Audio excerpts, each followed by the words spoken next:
الحكيم ربي زدني علما ما شاء الله لا قوة إلا بالله العلي العظيم. په تیر درس کې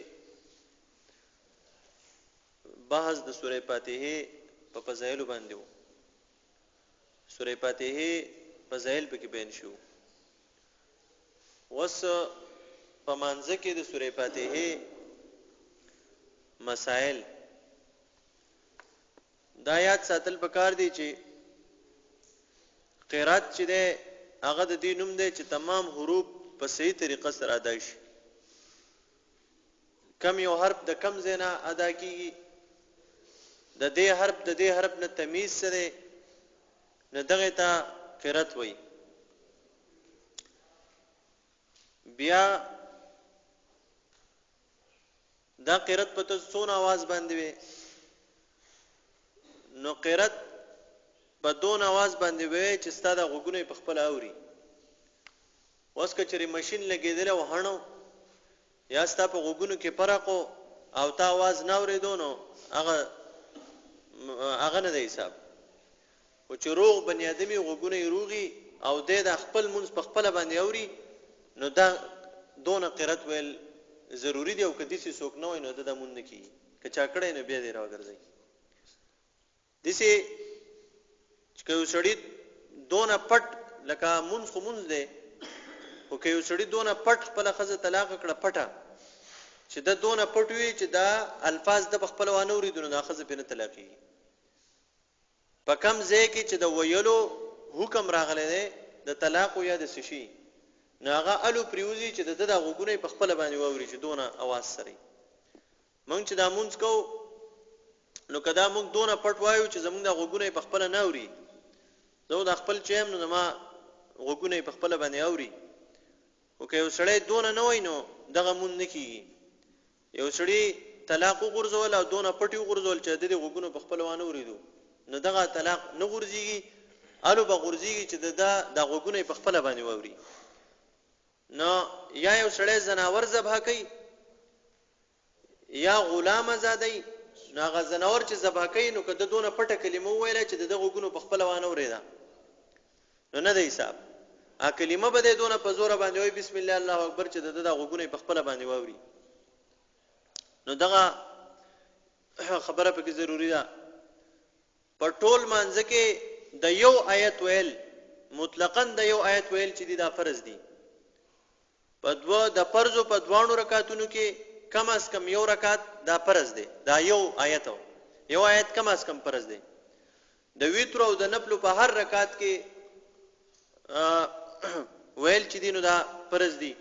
په یوازې مونږ کون کې باندې او په امام باندې کم از کم یو آیت دا فرض دی. د فرضو په دوه رکعاتو کې او ویتر او سنت د دې په هر رکعت کې، ویتر شو سنت شو او مقتدی چې دینو په هغه باندې بالکل قرت نشته. مقتدی با نه سورې فاتحه وای، هغه کا پټ مونږی او ښکار مونږی. زمونږ د امام ابو حنیفه رحمت الله علیه مسلک دا دی، زمونږ مذهب دا دی چې قرات منګ په امام پسې بالکل مونږ نه وایو. هغه کا پټ مونږ دی او هغه ښکار مونږ دی. مقتدی به پټ چپ ولاړی بس دی بغږ نه کوي ولای لا غیرو کا پوری مونږ وي. نو دا خو عامه مسله ده، عامو کتابونو کې دا مسله ذکر ده. نو کدا فرض په یو رکعت کې قرات ونه کو، کدا فرض په یو رکعت کې هم قرات ونه کو، په یو کې هم، نو دا مونږ فاسد شو او مونږ ونه شو. وړو کې آیت چې هغه د یو حرف نه جوړو، نو هغه آیت چې په هغه باندې قرات مونږ نه کیږي. ما تاسو ته وی چې یو آیت کم از کم فرض دی چې په منځ کې وي. او سواد هم یو آیت دی، واستې سواد او الله اکبر کې، نو دغه نه. یا په سوره رحمان کې راځي مدهامتان چې دا د یو کلمونو جوړ دی، د سو الفاظونه، دام یو آیت دی. نو بعضی عالمان وایي چې په دې یو مدهامتان چې دی په دې مونږ کېږي او بعضی وایي نه کېږي. نو احتیاط په دې کې دی چې ته پکې دغه ونه وي،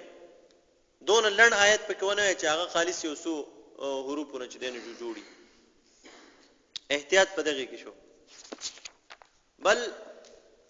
د سوراتونو په شروع کې دا بسم الله الرحمن الرحیم چې دا خو د قران یو آیت دی، په د سورتونو هر سورت په شروع کې دی خو که یو سړی د ولد والین امین نه بعد بسم الله الرحمن الرحیم قدر وای او الله اکبر وای نو په دې مونږ نه کیږي په بسم الله پوره مونږ نه کیږي صرف د بسم الله په آیت باندې او الحمد چې دا نو د دې وونه آیت الحمد په مانځ کې واجب ده سوره فاتحه او څنګه چې دا واجب ده نو د دې هر آیت هم واجب ده نو که یو آیت تنم پاتې شو بلکې لفظونه هم واجب دي که لفظ تنم پاتې شو نو سجده سهو در باندې واجب شو سجده سهو وکي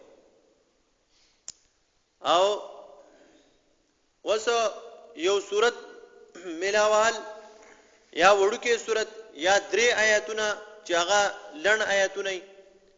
کنا یا یو آیت وګد آیاتي نو پاغه باندې مونږ کیږي که وړوکې صورت وې په مانځ کې اناتوي نه کل کوثر دی وي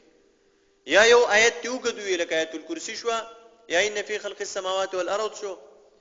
یا درې آیتونه لړن دي ها نو په دغه باندې هم مونږ کیږي دا صورت او د الحمد په منځ کې با یو اجنبي سیز نه را دن نه کې ولدوالین چې دی وي نو اوس په امین کې دی وي نو خیر دی د امین خو جو دی الحمد تابع دی که بسم الله الرحمن الرحیم دی وي او بیا د صورت شروع کونو دام خیر دی دا بسم الله دی صورت تابع ده خود د امین او د بسم الله نه علاوه بل یو سیز بتنه په دې د الحمد او د صورت په منځ کې دغه ویل پکې جایز نه دي او الحمد چې دا به صرف یو پیروي په منځ کې با یعنی په یو رکعت کې یو پیره ده اوس که نفل کې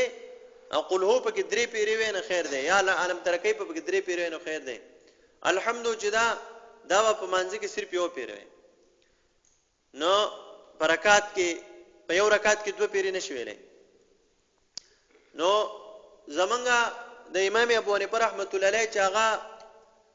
د ټولو امامانو مشر دی امام الائمه دی او صحابه کرام هغه لیدلی دي صحابه کرامو شاګرد پاتې شوی دی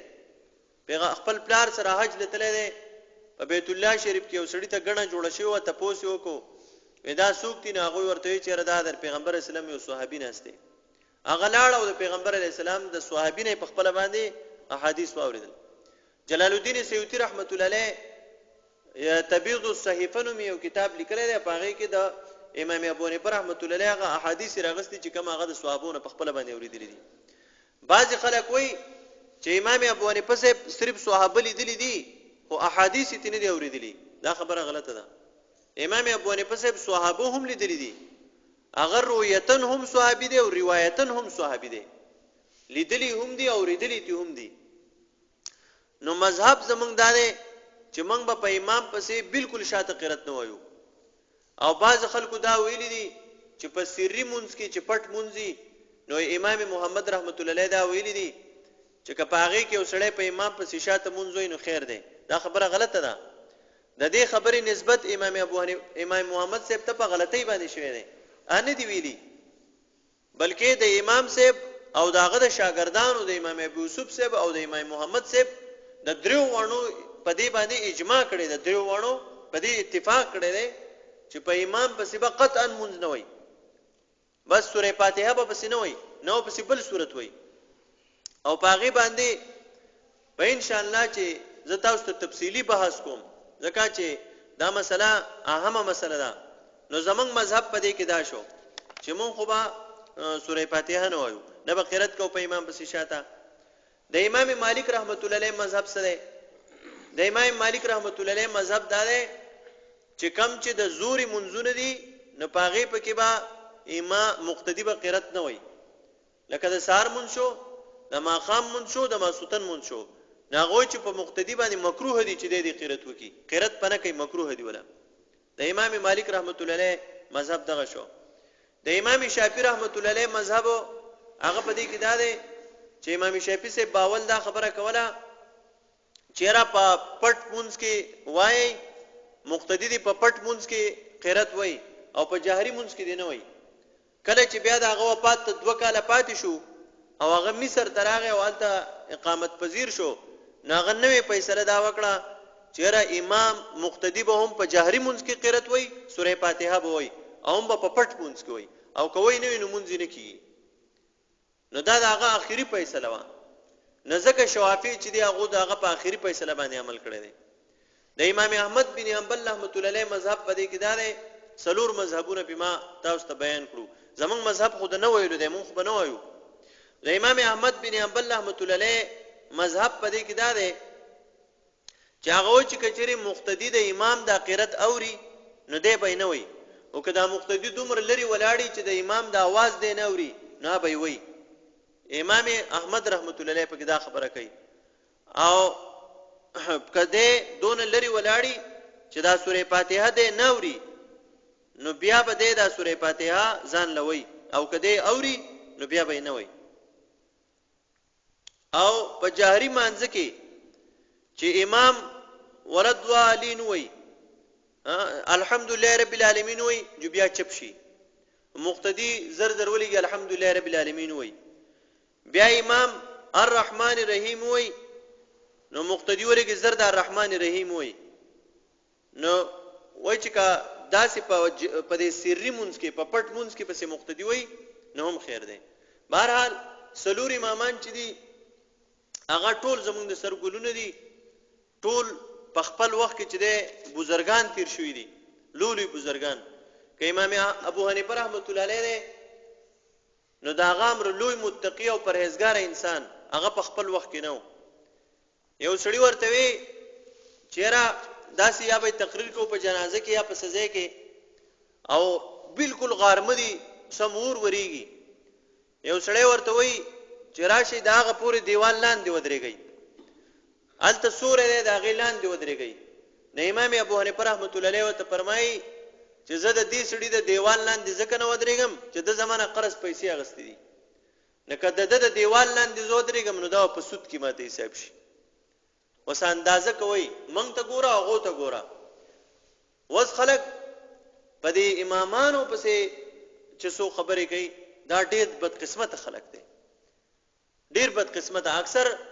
یا رب ته چلاړ شي الته ټیپر خرڅي یا مولای خرڅي یا نور څه مزدوري کوي چې راشي نو بس هغه به تبه دا یعنی جوغټ عالم شو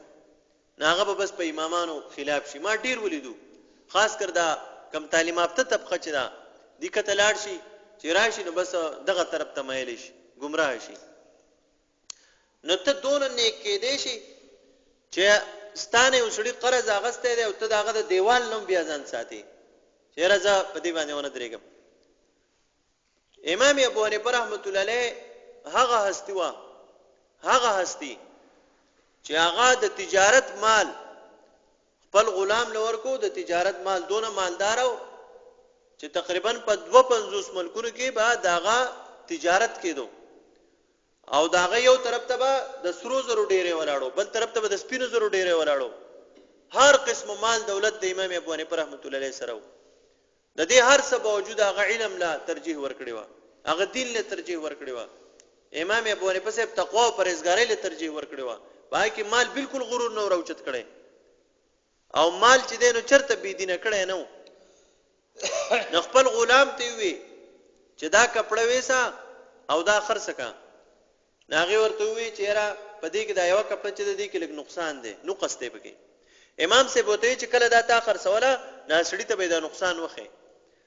زمون خو چې مونږ ټماټر آلو نو کم چې خاص کا ټماټر نه پکې زر زر راته راوغورځي چیرې راشي دې سړی فکر نشته چې دې سي دی والی امام سے وو چې دا نقص دا کپڑا به تاول وخی چې پدې کې ګوره دا نقص دی نه کا سړی سره د نقصان غستنو بیا خیر دی سړی لاړه کپڑا یې خرڅ کړه چراغ امام ابو حنیفه رحمۃ اللہ علیہ ته کپڑا می خرڅ کړه دونه پیسې وګټلې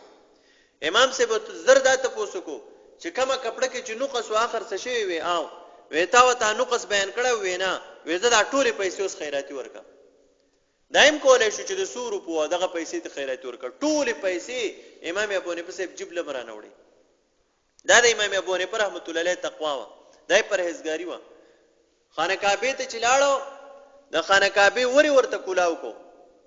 او پنځل سپاری په وخت په باندې وی او پنځل سپاری په بلخ په باندې وی دوه رکعات نفلې په 150 سپارو باندې وکړل الله پاک ته وجړل چې الله پاک استا یو ګناګار بندر اغره دی او تاسو ستا په کور کې ولاړ دی کته نه موافق کینو بل څوک د موافقې نشتی او استاد شان چې کوم لایق عبادت خایدو ازمانه ونه شو هاتفی आवाज وته شو چې تا زمانه شان سره چې کوم عبادت خایدو نه تا وکړو دا د امام ابو حنیفه رحمۃ اللہ علیہ هغه تقوا وا دا د هغه پرهیزګاری وا امام مالک رحمۃ اللہ علیہ نو امام ابو حنیفه رحمۃ اللہ علیہ سورز په حرم شریف کې وېسته او بیا جړل وېزم نخل کو ته دا خانه کعبه دا خلک په خوشحالي کې ته جاړي وي او زته زم وی ولی وی زما سوم ورځ د ما واړه بول نه کړي او د سماعتي تنیم تله ولی کزه دلته واړه بول کوم زم چاره حسین نبی علیہ السلام په دې ځای باندې مبارک خپې لګیدلی کزاغه ځای واړه بول کوم یره د نبی علیہ السلام چې تخفیذ دلته لګیدلی نبی علیہ السلام چې په دې ځای ناس ته نه کړي داغه په ولاړ او داغه په ناس ته باندې چې ته داغه په ځای واړه بولونه کوم هغه خلکو کې دومره ادب دومره احترام حسین احمدی مدنی رحمت الله علیه فرمایي یو سړی مدینه منوره ته لاړو او چې په مدینه منوره کې ډوډۍ یو خړا چې ماسته وته کې خو دوی دا ماسته تارو دي نو د شپې پیغمبر علی السلام په خوب کې ولیدو پیغمبر علی السلام ته فرمایل چې د مدینه ماستو ته د تارو وی او دون دی بدی شنو چا ته وی چې مدینه ته راځه سیده د مدینه منوره نه وځي چې پاتې پکې نشي سړی راغ شو په جړا شو یا الله پاک اوس پس کیږي خلکو ته د امیر حمزه رضی الله عنه قبر لاله شه د نبی علی السلام د تر او هغه ته وجاړه چې امیر حمزه رضی الله عنه قبر لراغه هغه ته وجړل چې د خپل روارته وای چې زمانه قلار شي د شپې امیر حمزه رضی الله عنه په خوب کې راغی وی چې زما وراره ته چې اوزه د مدینه نه اوزه کنه کافر د دنیا نه زی نورورا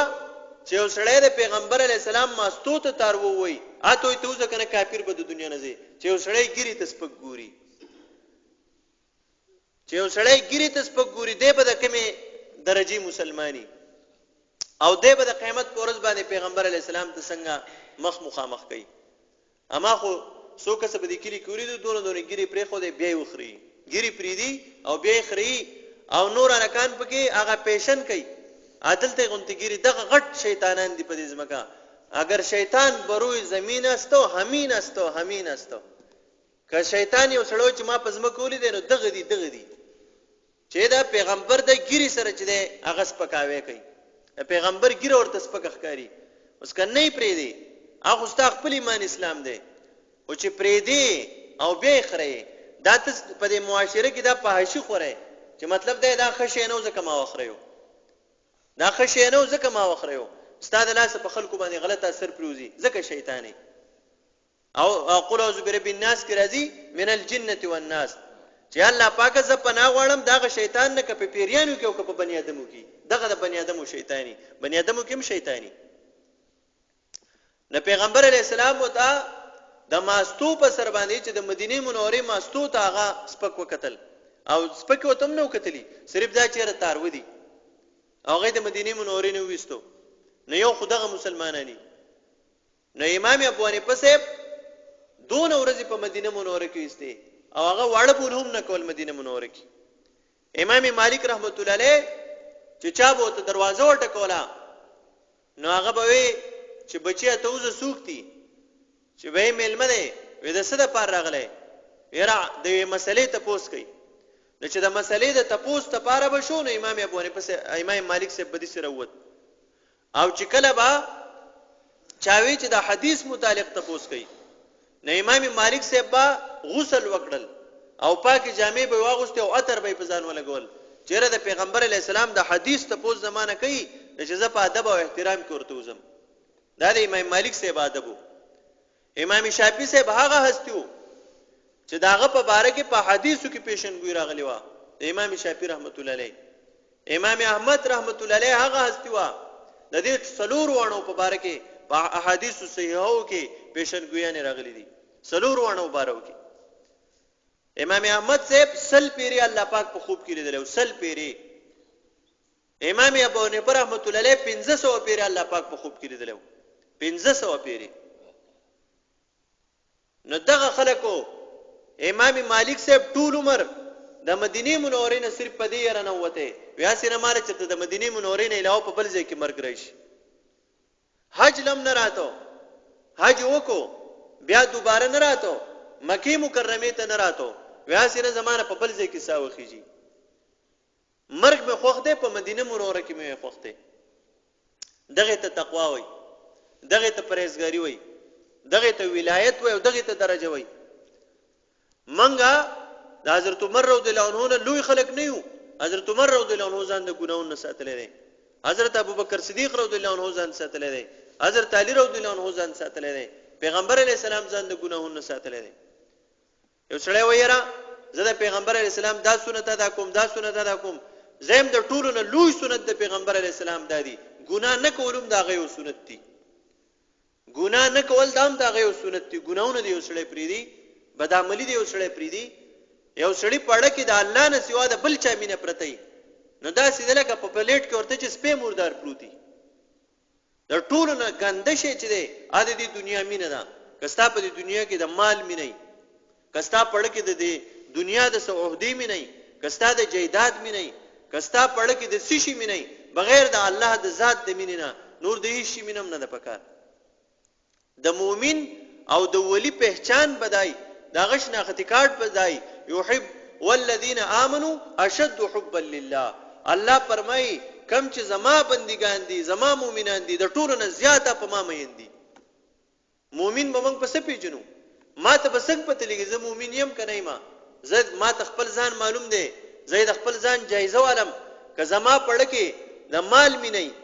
د مال مینه پکې ډېرې کده دولت مینه پکې ډېرې کده اولاد مینه پکې ډېرې زه د سر نه مؤمن نه یم منافق یم والذین آمنوا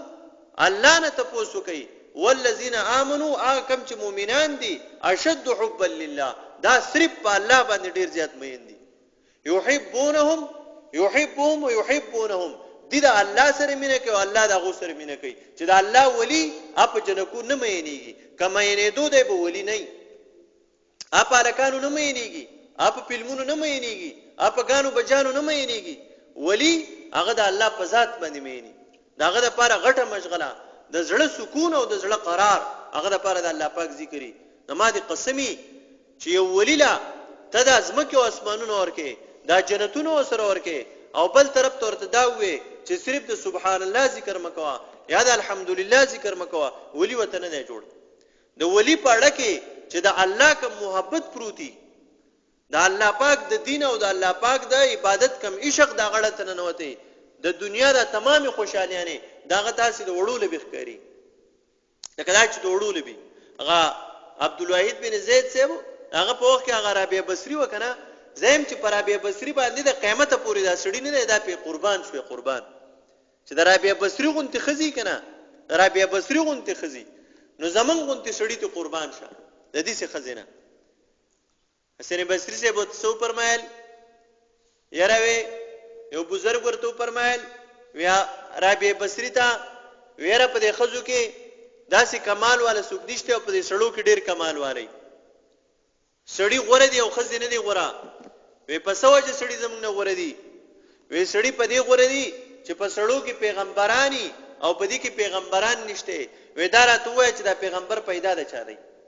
دا کوم زمونږ د خزو نه پیدا داسې جواب ولورکو دا غي په زمانه کې هغه به روزانه 2000 رکعات نفل کول 2000 رکعات نفل د ټولو نه لوی الله والده دی چې دې سا عمل کوي او صرف د الله د رضا لپاره کوي دا الله والا بل نه خبدای چې دې به هر کار د الله د رضا لپاره کوي حضرت علی رضی الله عنه چې یو کافر په سټ باندې سم لاس او تورې ول په مړی کې خودا اول خو کافر حضرت علی رضی الله عنه شهید کو